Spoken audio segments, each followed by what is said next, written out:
Hi everyone! Welcome to my mini vlog here in Sweden.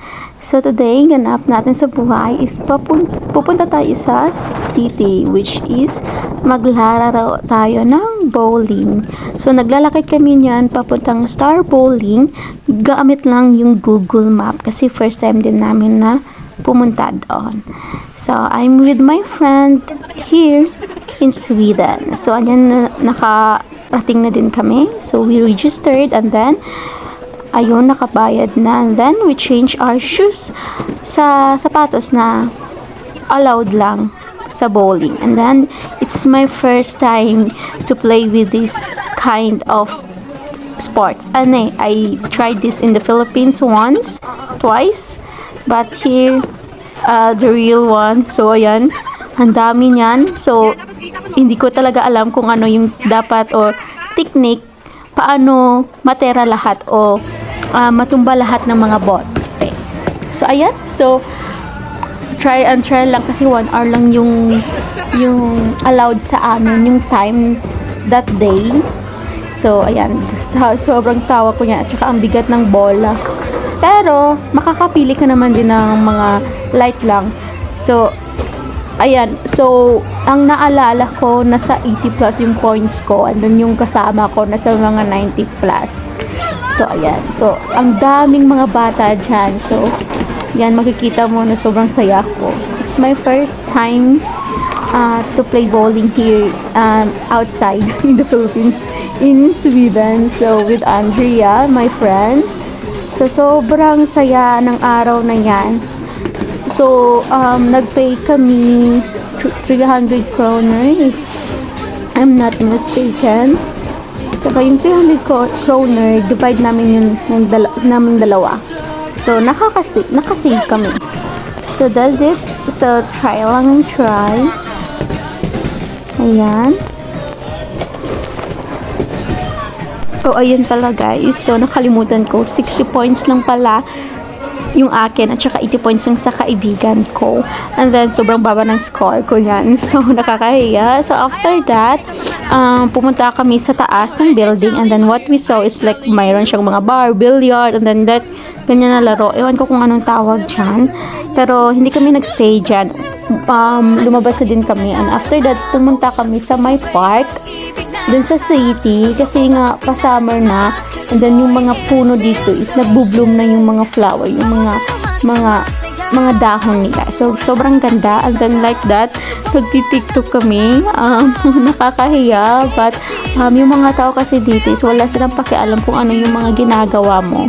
Kaya ayan, sayaw lang ng sayaw. Hindi ko alam kung ano yung steps. Pero ayan. Kasi yung kaibigan ko gusto niyang sumayaw. Kaya, ayan, nagsayaw din ako. That's it!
Ayan, patapos na kami. Ayan pala, no, makikita pala yung scores. 60 plus pala yun sa akin, at saka yung sa kaibigan ko, 80 plus. Ang liit ng scores ko. Ayan, sorry guys. Ayan, pagtapos namin yan, pumunta kami sa taas, nag-try kami, tumingin kami sa taas, and then what we saw is that, guys, hindi ko talaga kaya na sumakay dyan. And then we talk after, pumunta kami sa plaza, and we dance, and taking pictures, but kasi summer na eh. So, bumubloom na yung mga, pa-summer na, bumubloom na yung mga cherry blossom, yung mga puno na magaganda.